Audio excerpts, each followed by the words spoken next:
Hey everybody, today I'm going to show you how to change the spark plugs on a 2005 Dodge Grand Caravan. They're a little difficult from what I remember. There's 3 in the front and then there's those pesky 3 in the back that are hard to reach.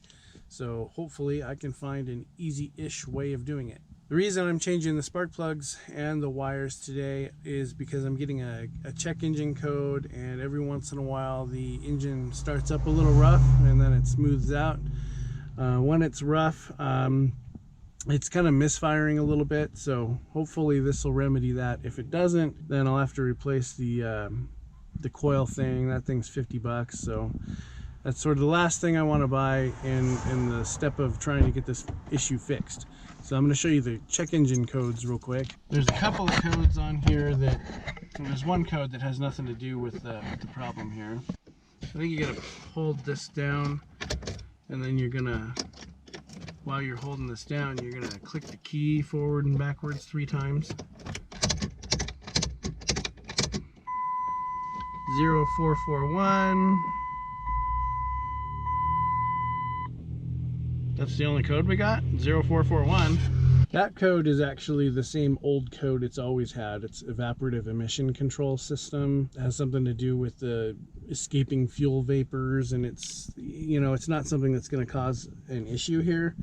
But the code before was showing a misfire on one of the cylinders, so that's why we're doing all this. And I was hoping to kind of show you that, but I didn't do it. Show you really quick on what the 3.3 liter setup is under here.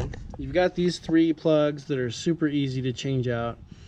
I'm struggling to remember which one of the plugs had a misfire, but I think it was one of the 3 back here.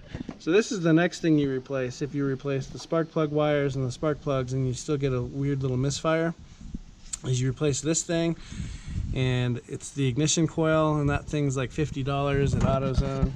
So it's these 3 plugs in the back that are going to be nearly impossible, because you got to reach your hand back there, and it's going to be a freaking nightmare. I think when I was younger, I brought the car up on jacks and reached up underneath it and got it from behind. This one I might be able to get from the top, or if it pisses me off too much, I just won't do the back ones. Just kidding. So the first thing I'm going to do is grab one of these plugs. It's already pretty loose. I'm just going to pull it straight up. And this is why I like that anti-seize stuff. Look, I just broke the plug, as you can see there. Or I broke the wire, rather. See that? Just ripped the tip straight off of it. Good job, Leo. But I also think it shows you how old this setup is under here. So now I gotta go reclaim this part that stuck to the top of the plug. There we go.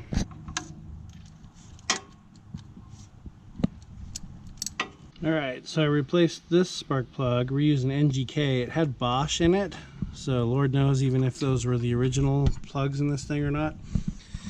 So not only did I break the the wire, I got new wires, so it's not a big deal, but the spark plug was like barely tightened on in here. So I'm wondering if the others are super loose too, or if it was just that one. So when you tighten these spark plugs back up, you kind of do it snug, but you definitely don't over tighten it.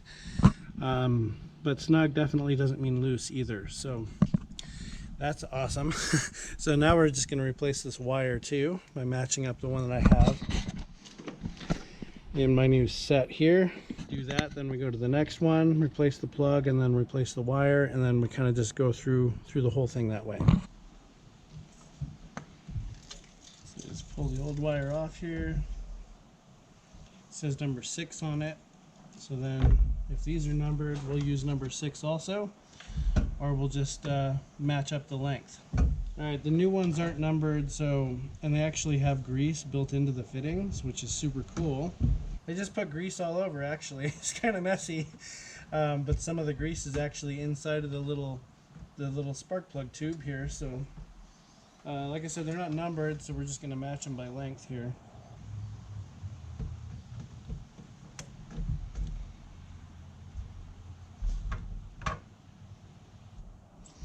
So I always turn it a little first, And then after I turn it a little, I pull straight up on it. And hopefully this one doesn't bust. This one actually came off good. So that's awesome. This spark plug's actually on the way it should be. Actually, that one's like perfect. So we had one really loose one and then one normal one. Kind of see what I'm doing here. Just undoing it. Okay, quick little update. After I did the first, the front three, I started it up, run smooth. It had a weird ticking sound. Pretty sure the ticking sound came from a loose spark plug or something. So anyway, the ticking sound's gone, and then I just wanted to show you guys the method I came up with for reaching the three in the back. I started with the closest one first, and I just followed the wire and followed my hand. Let's see if you can see the wire. The wire's right here, and it goes right back here. So with your hand, you can touch and feel. There's plenty of room to reach in here between this part and just reach your hand back there. And surprisingly enough, there's enough room between the top of this firewall area and the spark plug for you to fit your wrench down in there. So even though those three plugs are back there, really hard to get, they look like they're impossible, it's actually happening. I already replaced one of the three back there. I only got two more to go, and it definitely takes more time than these front ones do. A lot of the stuff you're doing strictly by feel, but it's happening and it's going pretty good, and I'm pretty confident that this is going to fix the weird intermittent misfire that it has. Really the only way to test it is to drive this thing and start it up kind of randomly over time. And it's the only way I'm going to see if this fixes it or not.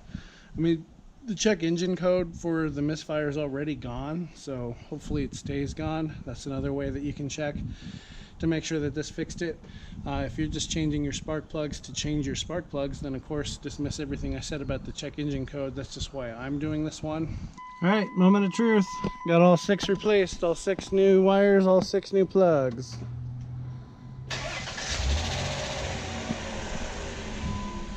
That first sound you hear is just sounds of an old engine, but it's nice and smooth. Thanks for watching. I don't really know how much I actually showed you guys in this video, but if you liked it, leave a thumbs up. If you didn't like it, leave a thumbs up. And don't forget to subscribe. Bye-bye.